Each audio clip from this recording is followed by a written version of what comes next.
the Pacific skies of 1943, American gunners suddenly began achieving kill rates that stunned even their own commanders. Japanese Zeros, fast, agile, and once terrifying, started dropping out of the sky as if an invisible hand were plucking them from the air. Pilots who once attacked U.S. ships with confidence now described a new American weapon with a single word: unfair.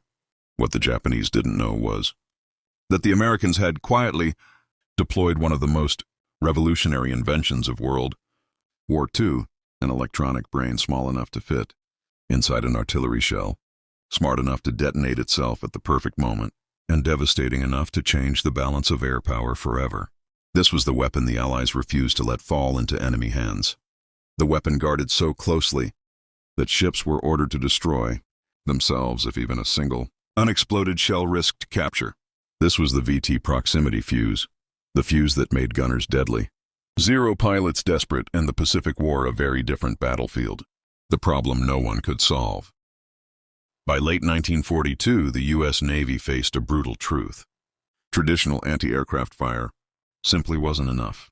Japanese Zero pilots had refined a terrifying tactic, diving out of the sun at blistering speed, releasing bombs with deadly accuracy, and pulling away before gunners could get a proper aim. Even when American gunners hit back, they were at a severe disadvantage.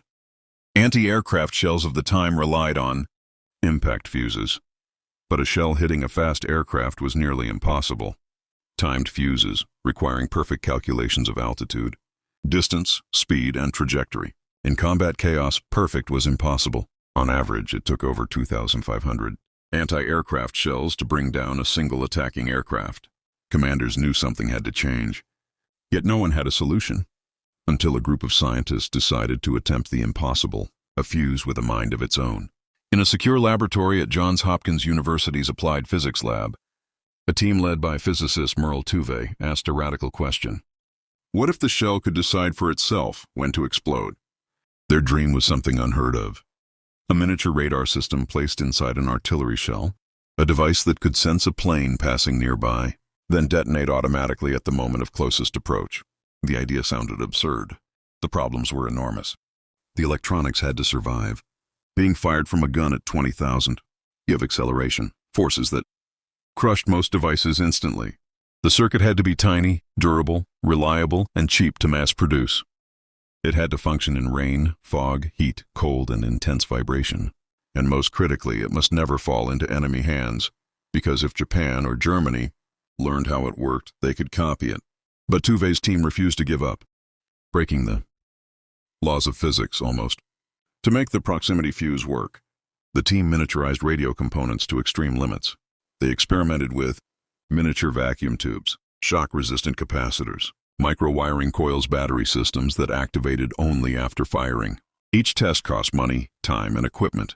Most early prototypes shattered the instant a gun fired. But slowly, painfully, the team pushed the boundaries of what seemed possible. Then in mid-1942, a shell was fired from a naval gun, and for the first time, the fuse survived.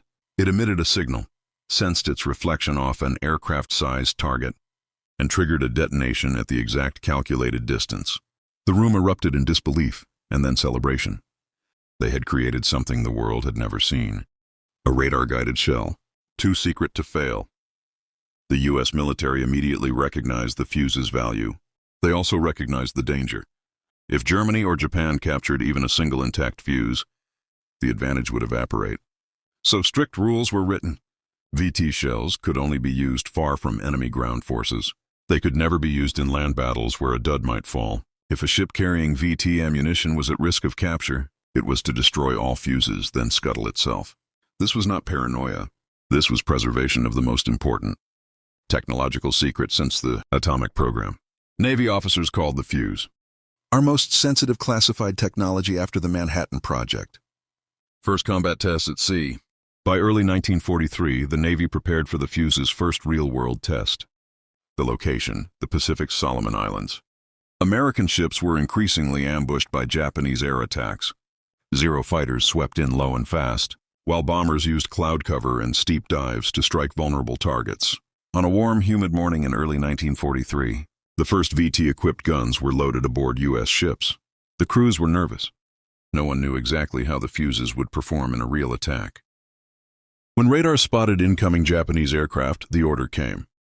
Load VT. Gunners braced themselves as the sky filled with the thunder of bursting anti-aircraft fire. But this time, something was different. The shells weren't exploding randomly.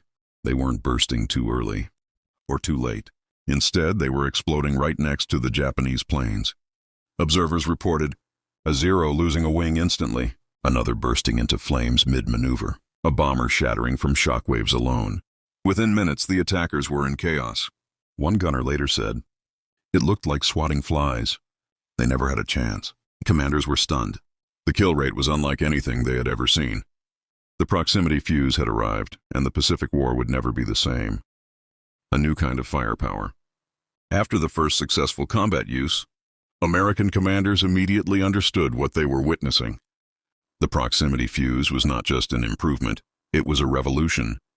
Before VT shells, anti-aircraft gunners fired blind, hoping their timed fuses would explode somewhere near a moving aircraft. Now the shells exploded when they sensed a target, creating a lethal cloud of shrapnel at the exact moment an aircraft passed by. The difference was night and day. Gunners who had once needed hundreds of rounds to down a single aircraft were suddenly scoring hits with only a few shots. For the first time, attacking U.S. ships became a deadly gamble for the Japanese. One officer aboard the USS Helena wrote in his report, "The VT fuse is not a weapon. It is a miracle disguised as a piece of metal." Japanese pilots feel the shock. Japanese aviation had dominated early in the Pacific War. The Mitsubishi A6M0, lightweight and highly maneuverable, had become a symbol of Japanese superiority. It could outclimb, outturn, and outmaneuver almost any American plane. But none of that agility mattered now, because the fuse didn't need a direct hit. A Zero only needed to come close, and that alone was enough to rip it apart. During the Battle of Cape St. George and subsequent air raids over the Solomon Islands, Japanese pilots reported losing aircraft without ever understanding why. One Zero pilot who survived a near miss described it, "We did not see the shell that killed my wingman. There was only a flash, then his plane was gone." To pilots trained to dodge tracer fire, the invisible electronic brain inside the VT fuse felt almost supernatural. Many believed the Americans had found a way to make their shells follow aircraft. In a sense, they weren't wrong. Combat Data Shocks U.S. Command. The U.S. Navy compiled data from early battles where VT fuses were used. The numbers seemed unbelievable. Kill rates increased by 400%. Ammunition use dropped by more than half. Japanese planes broke off attacks far more frequently. Morale among American gun crews skyrocketed. Admiral Norman Scott wrote, "This device has doubled the fighting strength of every ship that carries it." Even battleships, massive, slow-turning vessels that were previously vulnerable to air attack became floating fortresses. One commander noted, "We are suddenly shooting down planes we could never touch before." It was as if the Navy had jumped a full decade ahead in anti-aircraft technology overnight. The Cape Esperance aftermath. The Battle of Cape Esperance became one of the defining early proofs of VT fuse power. When Japanese aircraft tried to attack American ships withdrawing through the slot, the gunners loaded VT shells. The results were devastating. In after-action reports, Japanese bombers were torn apart before dropping their payloads. Fighters trying to strafe decks were hit mid-turn. Several aircraft disintegrated before pilots even understood the danger. One crew member recalled, "It was the first time I saw enemy planes explode without a visible hit." The sky lit up with fireballs. American sailors who had once felt helpless under air attack now watched enemy formations fall apart with astonishing speed. The fuse wasn't just effective, it was transformative, keeping the secret at any cost. Despite the success, one fear loomed over every victory. What if a dud shell landed on Japanese soil?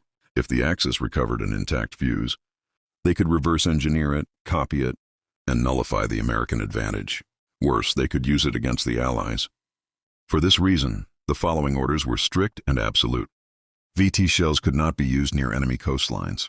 Ships carrying VT ammunition could not risk grounding. If there was any chance a fuse might be captured, the ship must 1. Destroy all ammunition. 2. Destroy sensitive equipment. 3. Scuttle the ship. American sailors understood the gravity of the command. They were carrying one of the two most important secrets of the war. Only the atomic bomb ranked higher. The Navy even developed special destruction procedures involving thermite, charges, and seawater flooding to ensure no fuse survived.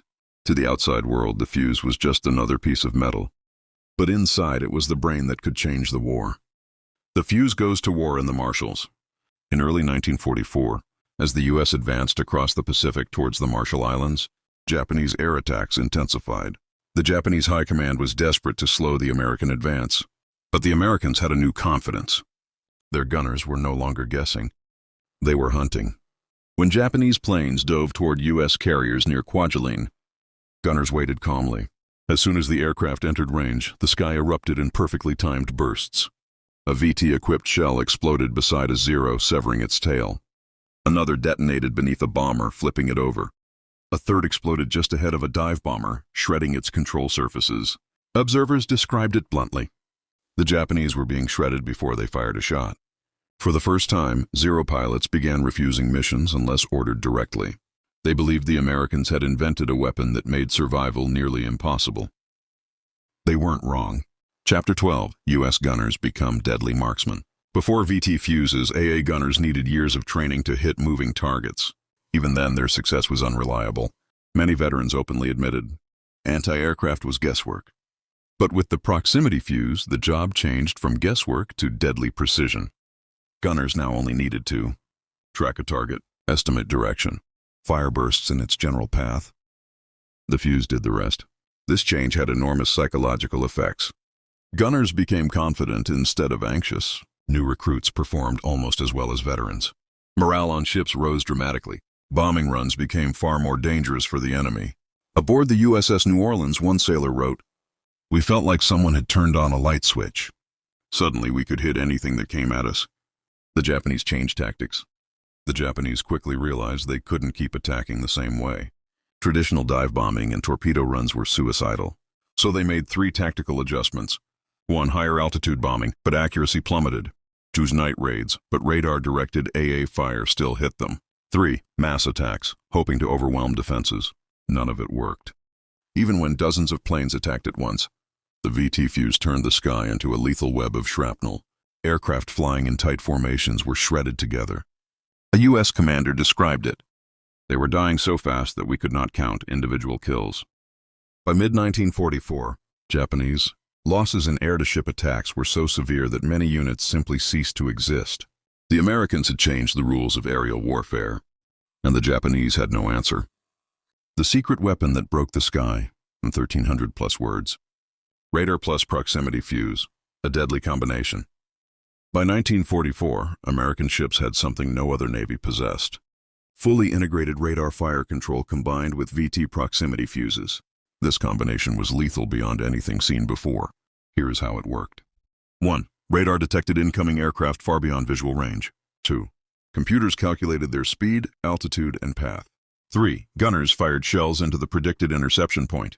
4. VT fuses detonated automatically when planes passed nearby. What once required perfect human timing now happened automatically. A U.S. officer described it. The Japanese aircraft were flying into a wall they could not see and could not avoid. The Pacific was becoming an American-controlled sky. The Marianas, death in the blue horizon. On June 19, 1944, during the Battle of the Philippine Sea, later called the Great Marianas Turkey Shoot, the proximity fuse made history. Japanese carriers launched wave after wave of aircraft, believing numbers alone could break through. But they didn't know the Americans were waiting with radar-directed guns, proximity fuses, combat air patrol, superior aircraft like the Hellcat. As Japanese planes dived in, the sky erupted. Shells exploded perfectly around each formation. Planes vanished in midair. Observers said the horizon looked like a fireworks show, except every burst meant another aircraft destroyed. American reports stated, a new kind of firepower. After the first successful combat use, American commanders immediately understood what they were witnessing. The proximity fuse was not just an improvement, it was a revolution. Before VT shells, anti-aircraft gunners fired blind, hoping their timed fuses would explode somewhere near a moving aircraft. Now the shells exploded when they sensed a target, creating a lethal cloud of shrapnel at the exact moment an aircraft passed by. The difference was night and day. Gunners who had once needed hundreds of rounds to down a single aircraft were suddenly scoring hits with only a few shots. For the first time, attacking U.S. ships became a deadly gamble for the Japanese. One officer aboard the USS Helena wrote in his report, "The VT fuse is not a weapon. It is a miracle disguised as a piece of metal. Japanese pilots feel the shock." Japanese aviation had dominated early in the Pacific War. The Mitsubishi A6M0, lightweight and highly maneuverable, had become a symbol of Japanese superiority. It could outclimb, outturn, and outmaneuver almost any American plane. But none of that agility mattered now, because the fuse didn't need a direct hit. A Zero only needed to come close, and that alone was enough to rip it apart. During the Battle of Cape St. George and subsequent air raids over the Solomon Islands, Japanese pilots reported losing aircraft without ever understanding why. One Zero pilot who survived a near miss described it, "We did not see the shell that killed my wingman. There was only a flash, then his plane was gone." To pilots trained to dodge tracer fire, the invisible electronic brain inside the VT fuse felt almost supernatural. Many believed the Americans had found a way to make their shells follow aircraft. In a sense, they weren't wrong. Combat Data Shock's U.S. Command. The U.S. Navy compiled data from early battles where VT fuses were used. The numbers seemed unbelievable. Kill rates increased by 400%. Ammunition use dropped by more than half. Japanese planes broke off attacks far more frequently. Morale among American gun crews skyrocketed. Admiral Norman Scott wrote, "This device has doubled the fighting strength of every ship that carries it." Even battleships, massive, slow-turning vessels that were previously vulnerable to air attack became floating fortresses. One commander noted, "We are suddenly shooting down planes we could never touch before." It was as if the Navy had jumped a full decade ahead in anti-aircraft technology overnight. The Cape Esperance aftermath. The Battle of Cape Esperance became one of the defining early proofs of VT fuse power. When Japanese aircraft tried to attack American ships withdrawing through the slot, the gunners loaded VT shells. The results were devastating. In after-action reports, planes shredded before reaching their targets. American gunners wrote, "They would come at us full speed, screaming, then vanish mid-dive." Sometimes the kamikaze did survive the initial bursts, but the proximity fuse tore off wings, disabled engines, or ripped control surfaces apart. The result? Planes tumbled out of control, splashing harmlessly into the sea. A U.S. Navy admiral remarked, "Without the proximity fuse, Okinawa would have been a massacre." It was an exaggeration. Historians later estimated the fuse prevented thousands of American deaths.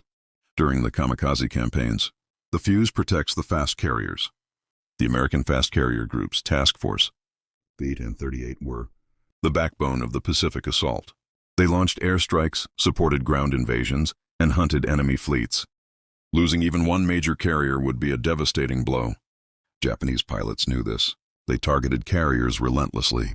But by 1945, carriers were surrounded by battleships, cruisers, destroyers, radar systems, anti-aircraft guns loaded with proximity fuses.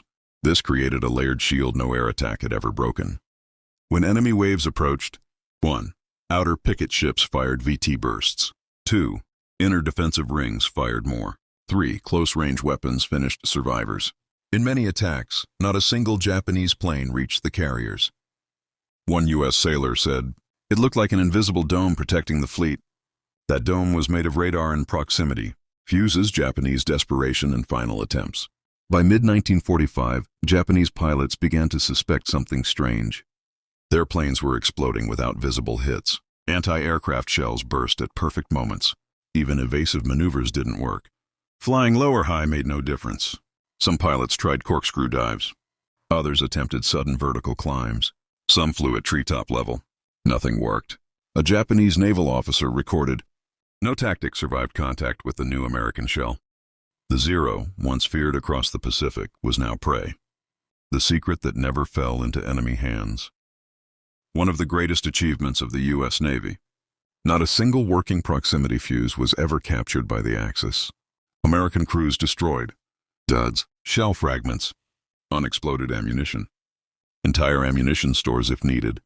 Even ships sinking under fire tossed fuses overboard or destroyed them first. If one fuse had reached Japan or Germany, the war might have changed. But the secret held. The electronic brain remained an American weapon, and the Axis lost the race before they even knew it had begun. As the Pacific War raged on, skies once ruled by the Japanese Zero became a battlefield the Americans, controlled with science, precision, and a weapon so advanced it seemed like magic. The proximity fuse didn't just shoot down planes, it rewrote the rules of modern warfare.